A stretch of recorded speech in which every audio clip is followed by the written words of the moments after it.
Welcome once again to Lehto's Law. Here's Steve Lehto. Ray sent me a funny story out of our great Northwest from KOMO television. Tacoma, Washington. Suspected DUI driver leads police on wild chase while hauling a boat in a stolen SUV. There's so much going on here. The mental image works. A suspected DUI driver is behind bars now after police said he stole an SUV, which was hauling a boat, and then led authorities on a high-speed chase with the SUV hauling a boat. The Tacoma Police Department said the chase began at about 6:45 p.m. at the Point Defiance boat launch. A Ruston police officer was responding to a report of a stolen Range Rover SUV when the high-speed pursuit began. A viewer actually captured part of it and submitted that video material to the TV station. And it was also captured by the Tacoma Police Department as well. But that was after the driver crashed the vehicle with the SUV and the boat attached. Police said the driver took off along side streets through the area when the officers arrived. Several people were calling 911 to report a driver nearly hitting vehicles and people during the pursuit. So the boat and the SUV are attached, are taken. The police think the thing's stolen. They start chasing. They give chase, as we say. And the SUV then takes off and is driving erratically. People are calling the police, but the police are chasing it.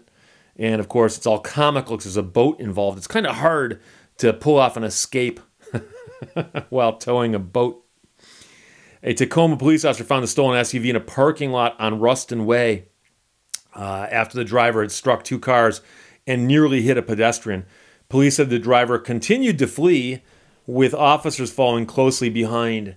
The driver hauling the boat refused to pull over and crashed into another car at South 74th Street and Tacoma Mall Boulevard, police said.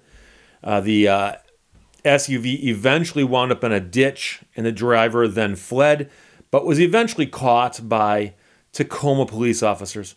The man was arrested for investigation of DUI and booked into the Pierce County Jail. He is 36 years old. Police said the Range Rover was reported stolen April 16th.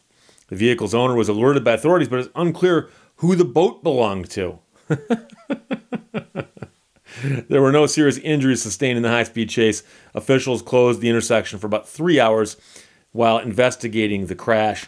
And so, it's more of a mental image that you can think about because we see chases happen all the time ever since going back to the early 90s when helicopters in Los Angeles would see a chase happening. They'd break into television coverage and say, look, we got a chase going. People love watching chases. Chases are fascinating.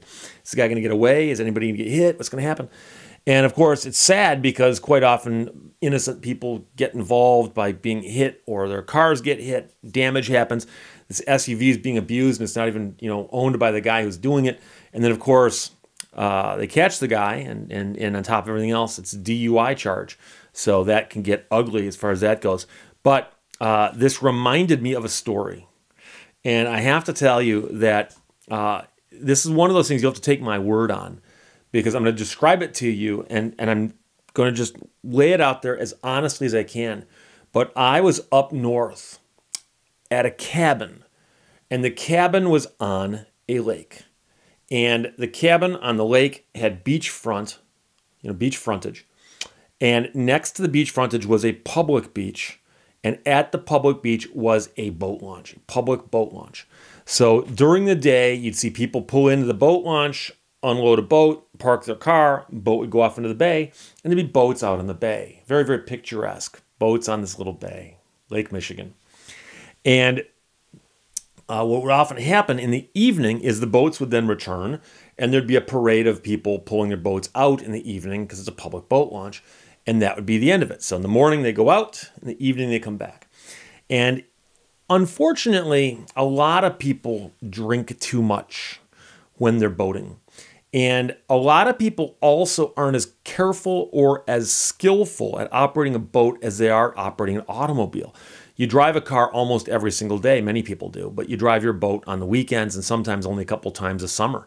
And so sometimes people make mistakes involving boats.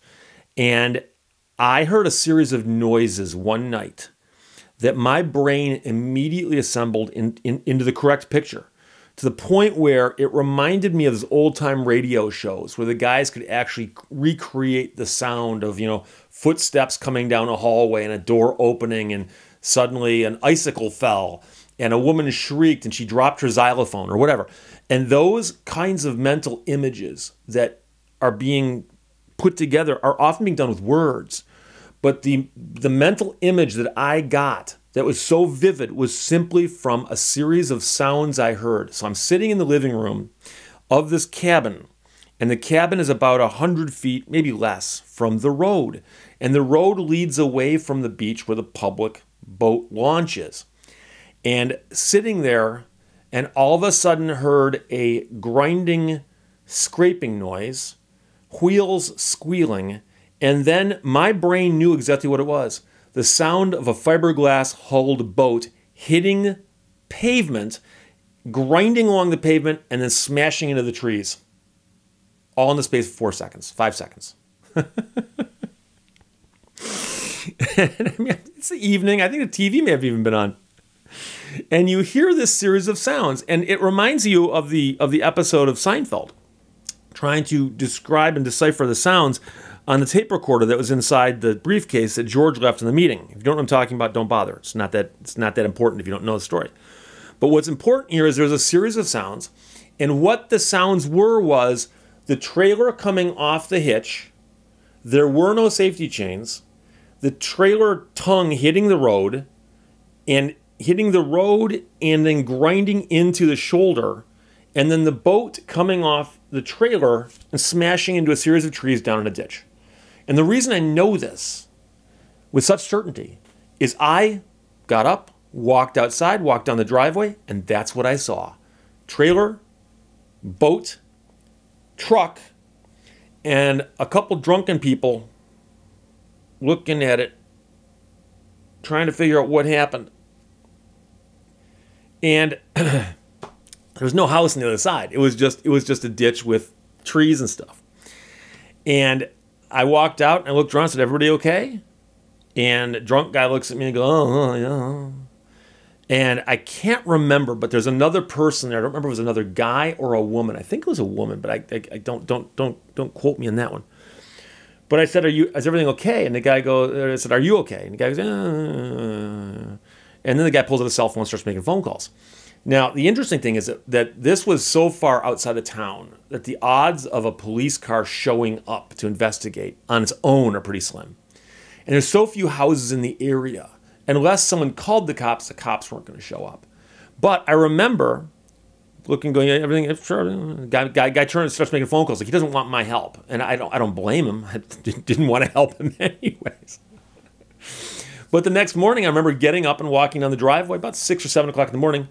Everything was gone. Boat was gone, trailer was gone, car was gone. So I suspect what happened was the guy called a wrecker or something. And I remember hearing some activity down there, but I couldn't see clearly through the windows because there was foliage and whatnot. But again, like I said, the sound that I heard, and again, I pictured the whole thing in my mind from hearing the sounds and went out and confirmed it. And that was, the guy was probably drinking. Alcohol is often involved in these stories. Probably drinking. And so he has a trailer connected improperly to his truck, and he doesn't have the safety chains on. Pulls the boat up onto the trailer and pulls out of the parking lot. And just as he's gaining speed and he's going around a curve, the tongue of the trailer pops off the ball.